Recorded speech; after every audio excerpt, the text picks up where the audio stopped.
from scratch. By relocating to an existing venue, we're dealing with an operator that's already highly experienced in relation to harm minimisation and is already highly trained. So we're going to deal with a more competent and experienced operator. And we have an excellent operator at World's End. Regard has to be had to the full policy wording. One sentence out of clause 5.5 has been plucked out and been given as the grounds for declining the application. But we need to read clause 5.5 in its whole. And clause 5.5 expressly says that when a relocation application is received, and this is a relocation application, the number of machines at the relocated venue will be the same as the prior site. And that's exactly what we're asking for here. Wording for clarification: when council receives an application to relocate a Class 4 venue, the maximum number of gaming machines at the relocated venue shall be the maximum number of the gaming machines at the venue before the relocation. And as Hemi said, that wording just simply reflects and mirrors the wording in section 97A. We've had numerous council relocations throughout New Zealand, and in every situation you're allowed to retain the same number of machines. Also got to have a regard to the full wording of the policy. The policy does say no new gaming venues, but it also has a very detailed section in relation to relocations. So if we were to decline this application because it would be seen as having additional machines, that would make the provisions in the policy that talk about relocation redundant. There was some talk in the council report that this somehow doesn't comply with section 97A. I can assure you that being involved with gambling law and only dealing with gambling law and dealing with the Department of Internal Affairs every second day, and having done so for the last 10, 15 years, that this does comply with section 97A. The wording in your policy reflects the wording in the Act. It expressly enables us to relocate and keep the same number of machines. When we're relocating from an existing 18 machine site to a 9 machine site is not unprecedented. These applications have been dealt with by councils before, and they've been dealt with by the Department of Internal Affairs before. And the Department of Internal Affairs has looked at the issue as to whether we're allowed to do it, whether it amounts to a new venue. So just the way the process works is we get a consent from council. We then apply to the Department of Internal Affairs for a new venue licence application. So we'll apply to the Department of Internal Affairs for a new venue licence application for World's End. As part of our application, we include a surrender of the prior licence. So there's a 24-hour period where, typically on a Monday, the prior licence is surrendered and there's no gaming that's operated at that venue. So that licence comes to an end. It is then an unlicensed venue. The Department of Internal Affairs then considers the relocation application, and they then consider it as a new venue because it's currently unlicensed, and they then grant a new licence for the venue. And that venue gets a new GMV number, a new gaming machine licence number. If I can hand these forward.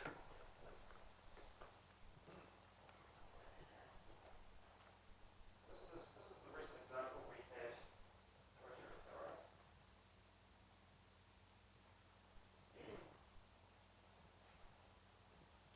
The council granted consent for us to move 18 machines from the Papamoa Tavern across the road through to the Flying Mullet Alehouse.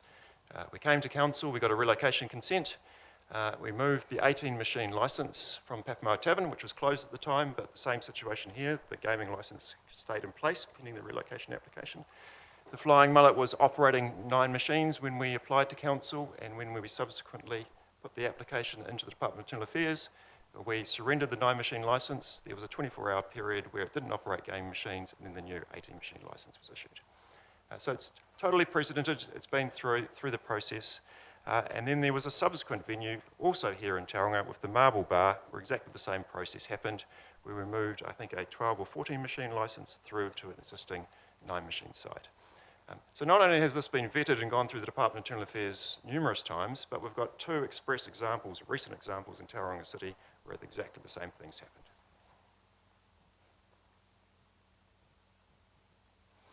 So to conclude, the sole reason for declining the application was that the application would result in additional gaming machines. What we're talking about here is relocating an existing 18 machine licence. There will be no additional machines that will be operated. Following the relocation, the total number of machines in the city will reduce by 9. Clause 5.5 of the policy and Section 97A expressly allow such relocations, and we've had two recent precedents right here in Tauranga City where that exactly the same thing has happened. Anything you'd like to add, Phil? No, I mean, obviously, the Lion Foundation values the funding that it gives out in the Tauranga region. The loss of this licence will be a loss for funding for the community from the Lion Foundation, which is why obviously we'd really like to relocate it and continue to support the community in those funding channels. Thank you. Thank you. Are you happy to receive questions? Yes. Yep. Councillor Aubrey. So can you confirm whether or not your liquor licence renewal was declined and when that occurred? The liquor licence at Roscoe's was declined. That happened sometime towards the end of last year. And the reasons for the decline are set out in the original application, and in fact I consider those to be one of the valid grounds for relocation. Because as a result of new liquor licence rules, in order to operate gaming machines you need larger premises where you've got a greater volume of alcohol being sold. So that wasn't considered suitable under the new precedents that have been set. The World's End venue is totally compliant, totally meets that criteria. Any further questions from colleagues? Councillor Hollis.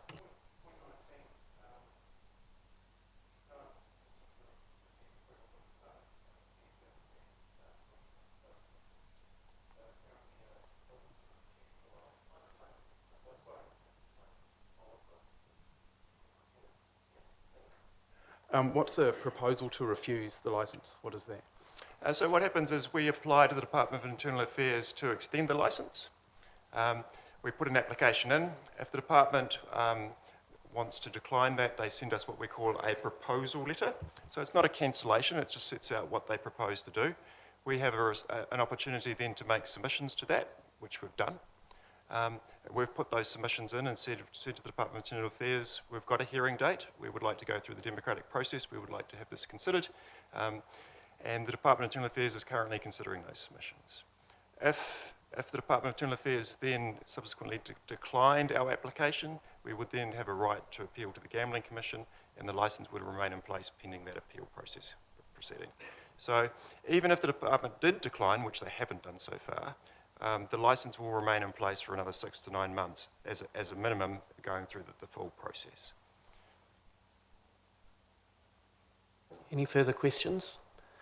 Question from me, in terms of that document, the proposal to refuse, what are the reasons why the Department of Internal Affairs issued that notice? The Department of Internal Affairs has a policy document which they developed before Section 97A came into force. Section 97A came into force only 2 or 3 years ago. But before that, the department developed a policy document that says when there's a relocation, when there's a application to extend licences, these are the grounds that we will grant them. And it tends to be if you're doing a club merger, if you're subject to an earthquake, if you're subject to a flood, if your building's getting demolished, it's those sort of criteria. Because the policy that the department's developed was written before we had Section 97A, one of the things it doesn't say is allowing time for me to put an application in for council to consider it, to come along and have this democratic process that we're having today. So council said, well, we don't have that in the department has said, we don't have that in the policy, so we're not going to give you your extension. And I've gone back to them and said, well, actually, you need to re-look at your policy, because allowing us the opportunity to have this democratic process that we're doing today is a very valid ground for extending our licence. The department haven't said no to that, and it wouldn't surprise me at all if we see a redrafted policy coming out of the department, just modernising it to allow the council staff to determine the applications, and if there's an appeal right, allow that appeal right to be exercised. Any further questions, colleagues? No, does that conclude your evidence? Yes, thank you. Mr. Thank you. Mr. Leaf, do you wish to have a right of reply, having heard the evidence of the appellant? Perhaps think most of the facts for this matter aren't disputed. The only issue of contention is whether or not the proposed venue, World's End, will be able to then operate with 18 machines. I suppose I will speak to clause 5.5 of the policy. It's two parts. So the first part, which states no additional gaming machines may be operated at Class 4 venues within the Tauranga city boundaries. In my view, that applies to venues that are existing, that have licenses, and therefore if you have a license, it's not intended that you can increase that number. The second part, which then goes on to say that a Class 4 venue can move, I think that's a separate scenario, and therefore it is correct that that venue can move and keep the 18 machines, but I still think that conflicts with part 1 of clause 5.5. And again, in just reiterating the submissions as set out in the report, it's council's view, or at least the staff's view, that the section 97A is intended to focus on a license holder moving to a new venue rather than moving to an existing one. I think otherwise, if you allow an existing venue to move to a more modern venue that only is limited to 9, that could be a means of a 9 gambling machine venue being able to then increase to 18 based on that. And so it's not so much a relocation, but a nearly an amalgamation or something. And the other point I wasn't quite sure of is if the application was to fail, I'm not sure if that means World's End will cease to continue to operate gambling machines. And if that's the case, then it could just be a means of World's End then increasing to 18. Again, I'll leave it to the committee to consider. A question based upon Mr. True's evidence, but that you've heard. If, subject to obviously getting the appropriate liquor licences, etc., they wish to relocate their 18 machines to a new premise within the approved area in Tauranga City, again subject to getting the right liquor licence, etc., there'd be no problem in activating section 5.5 and that would be more straightforward in terms of approval than what's proposed here? In my view, that's the correct interpretation. If they were to move to a completely new premises, then they will retain the 18. Thank you. Any questions from colleagues? No? Thank you. Oh, sorry.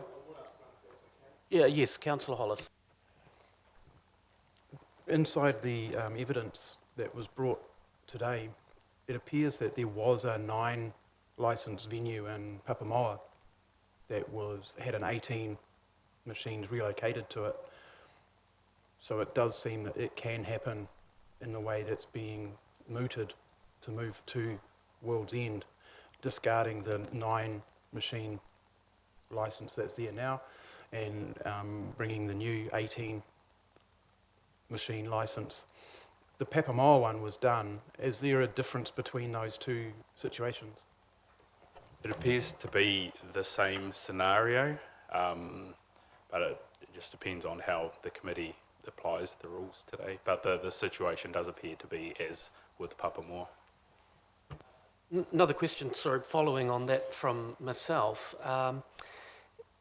In terms of the previous venue policy, which I believe the Papamoa situation was under, and the current gaming policy that council has there been any substantial change to the relocation provisions between the two policies? Not that I'm aware of. I wasn't aware that it was done through the previous policy, to be honest. Councillor Robson. Just getting clarification of the interpretation of 5.5 in the gaming policy, where it says no additional gaming machines may be operated at Class 4 venues. Is that intended to mean at any individual venue, in which case it would seem to undermine the possibility of relocation at all? I'm just trying to understand how you believe that should be interpreted, whether it means the total, i.e., the group, the classification Class 4 venues, or whether it's being interpreted to mean at any individual venue you can get no increase. Can you give me clarity on how one should interpret that first part of 5.5? It has clarification steps below, but in terms of that additional, the introduction, the initial clause, no additional gaming machines may be operated at Class 4 venues within the Tauranga city boundaries. Is that interpreted to mean across the class of Class 4 venues, or does that mean at any individual? My interpretation is that any individual, provided that individual venue is within the wider Tauranga city boundaries. Thank you. Mr. True, I noticed you've had a comment to make. Please, yeah, feel free to make it now. If the original wording of the start of clause 5.5 was just you can't increase your machine numbers, then the clause would just simply say you can't increase your machine numbers at a venue. There wouldn't be the need to have the subsequent wording which says within the Tauranga city boundaries. The fact that it says no more machines within the city boundaries means we're talking about a global pot, which I think Hemi just acknowledged. And the thing here is we are perfectly allowed to move these machines and put them at a shop right next door to World's End. That is perfectly currently allowed. Rather than move them to World's End, we could move them next door to World's End. All we'd need to do is get a restaurant license, a liquor license, and we could set them up there tomorrow. It's in the blue zone, your policy allows it. Why would your policy allow us to do that, but not allow us to put them next door, which would result in an overall reduction in 9 machines, and the machines being operated by an experienced operator that's already trained in harm minimisation? Thank you. Yes, question, Councillor Aubrey. To whom? Who? Who or whom? To the appellant. So, under the examples of relocation, it says here natural desire of fire, the venue is deemed earthquake prone, the property is acquisitioned under the Public Works Act, expiration of the lease and or site redevelopment. It says examples of these circumstances include but are not limited to. So you believe under which grounds are you looking to? Well, there was three grounds that we put forward in our application, and there's been no suggestion that we don't meet the criteria. In simple terms, included with the application was details that the current property is earthquake prone. It's on your earthquake prone register, so we qualify under that category. The policy also says lease termination is a factor that qualifies. The lease terminated on the 31st of January 2020. Confirmation of that's included with the original application.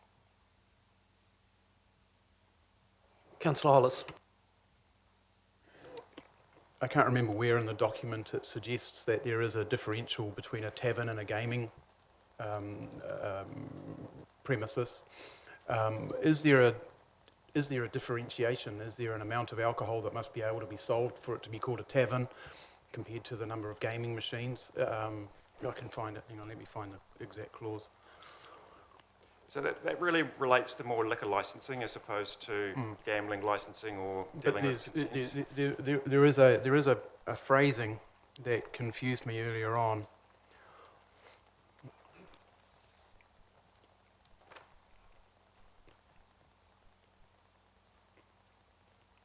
Let me find it. Sorry about this.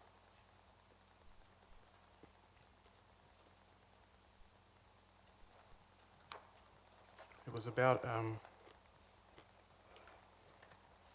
tell you what, let me find it, I'll come back to you in a sec. Sure. Nearing the close of the meeting, So what Councillor Hollis is finding that just in terms of how a decision is delivered, what members can do is we can go and have a tea break and then decide what likely time frame we may be able to come up with a decision, and then we can come back and inform you as to whether we're able to make a decision today or not, or we can simply deliver that in writing. What would be your preference? Coming back after a morning tea break would be Okay, very favourable, thank you. sure, thank you. I just want to be very clear. Point 6, the renewal of the on-licence was opposed, of Roscoe's on-licence was opposed by the inspector on the basis that the premises was not trading as a tavern and that the focus was on gaming machines. Is there any worry that World's End would also face that same issue with its liquor licence and be seen to not be trading as a tavern and trading as a gambling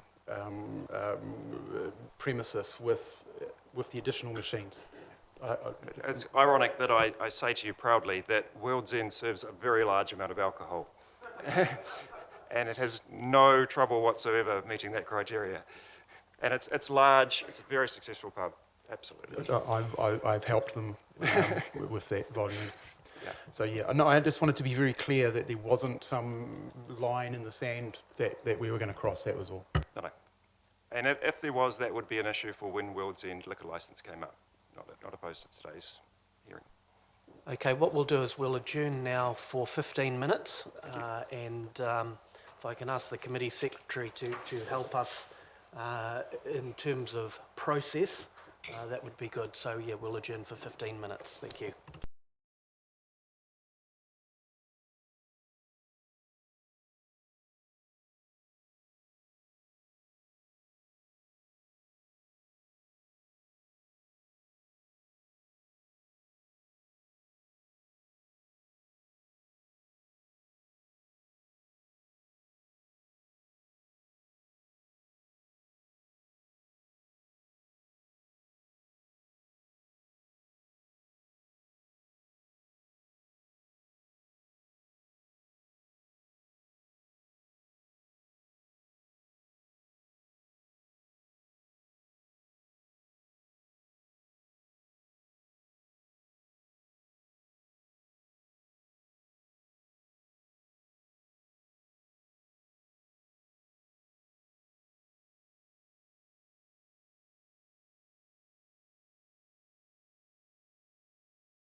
from the council officer, and I think for clarity, we'll probably ask the same question of the appellants as well. So, Councillor Arbery, your question, please. Yeah. Could you please expand on your interpretation of clause 5.5 and talk to why you interpreted it the way that you did? Thank you for the question. I suppose it's just, as I said before, my interpretation, starting point, is that it applies to an increase of gambling machines at a venue, and in turn venues within the Tauranga City boundary. And if that is the interpretation, being that you can't increase gambling machines at one venue, then in turn it won't increase venues within the wider boundary.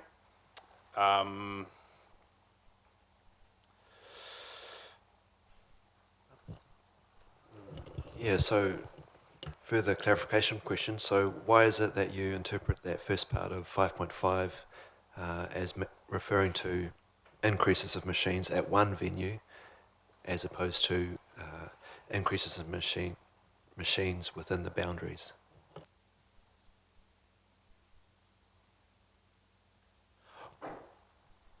Basically just taking it on the face of the wording. So no additional gaming machines may be operated at Class 4 venues.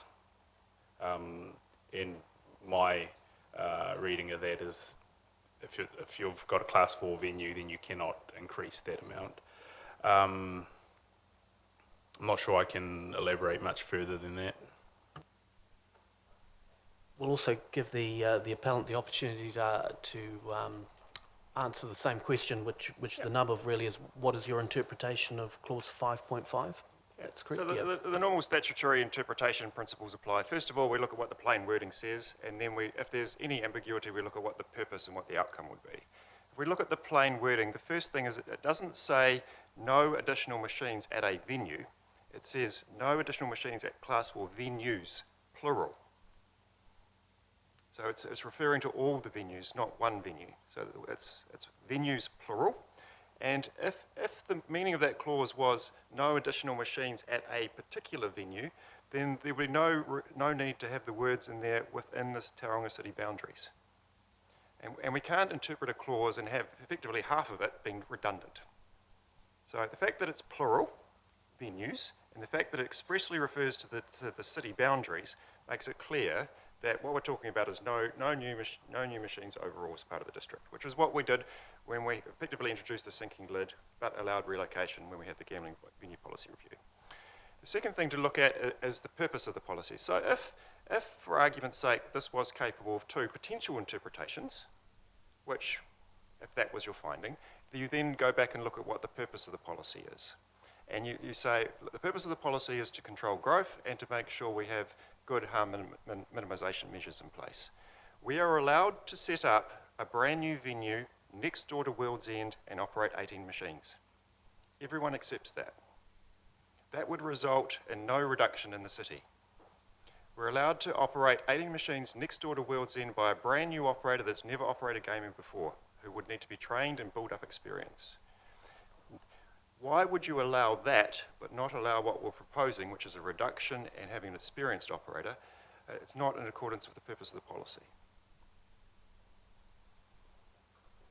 Thank you. We'll adjourn for another short period, say 10 minutes, and I anticipate that we'll be able to come back with a decision today. Thank you.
Okay, we'll reconvene the meeting.